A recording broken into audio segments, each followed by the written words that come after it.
sorry you will not see your children again. But I knew that I will find my children.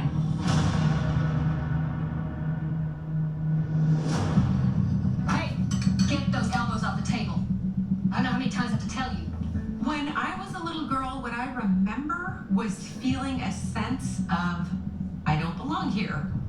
I was a kidnapped child by my mother, but I did not remember it at all. As I was getting older, my mother would say, you have a biological father. He was much older than myself and very violent. My mom would say that she took me because she felt endangered. It was me and my mother and what I believe was my father. We lived in a trailer park in Anchorage, Alaska. There was a lot of chaos, and so some of my early memories are not great ones.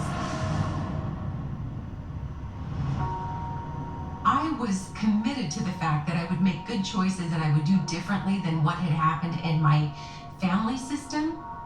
I wanted there to be joy and family traditions. I thought my kids will never grow up without both parents. They're going to have stability and happiness, and it's going to be delightful. My former husband, looking back, I can't really say he was kind as much as charming, very familiar to my mother. To him, I was the most beautiful woman and smart and funny, and he wanted to be with me all of the time.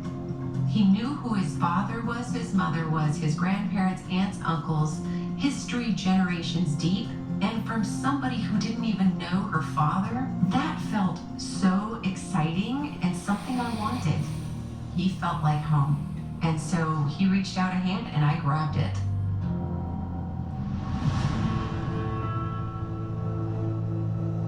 In my marriage, there were certainly some happy times, but primarily it was pretty awful.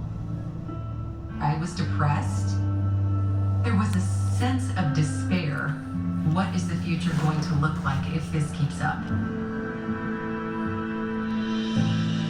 But then the world shifted on its axis with my first child. Suddenly, I had a sense of mission. There was a purpose in life. When I left my former husband, I remember thinking I would get a degree and I would create a life for my children. I did not realize when I left that it was only going to become more and more volatile.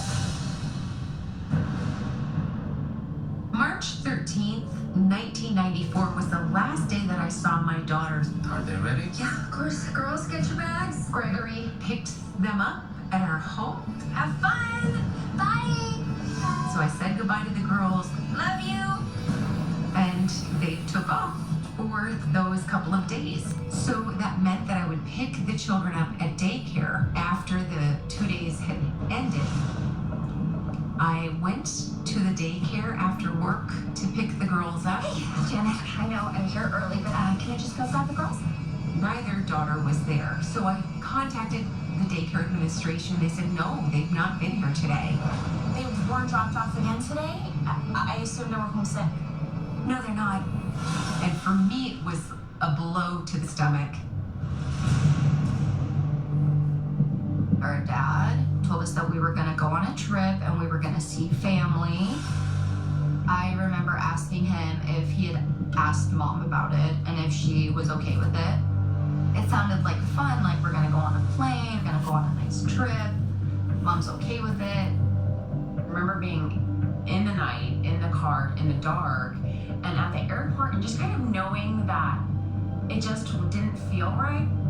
Part of me was worried because being separated from your mom as a young kid is just troublesome regardless. I thought we were going to be coming home at some point, and yeah, it was just not that way. And so I thought, should I call the police? Am I being hysterical? What's going on? And then I called police. When a patrol officer arrived to my house, he was very nice and just said, ma'am, why are you making a big deal out of nothing? I watched him make the phone call, and then when he got off the phone, he said, I hate to tell you, but I think your worst fears have been confirmed. What the word is that you left town with your girls. Where did he go? I don't know. When I was alone with my thoughts, it could be pretty detrimental. What if they become terribly ill and I'm not there? What if they step out in traffic and are killed and I never see them again? What if that bond is irretrievably broken? More than half the parents back then, whose kids were taken out of country, never saw their children again. So the odds were firmly stacked against me. But I can't stay awake and weep about it. I need to get things done, or they're never coming home. I had no sense of self and identity growing up. A father I didn't know. So I just felt like, no, they're not going to have this happen to them. I will find my children.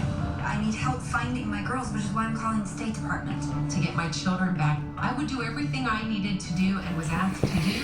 Why is this so hard? And I just did not foresee that every step of the way there would be problems.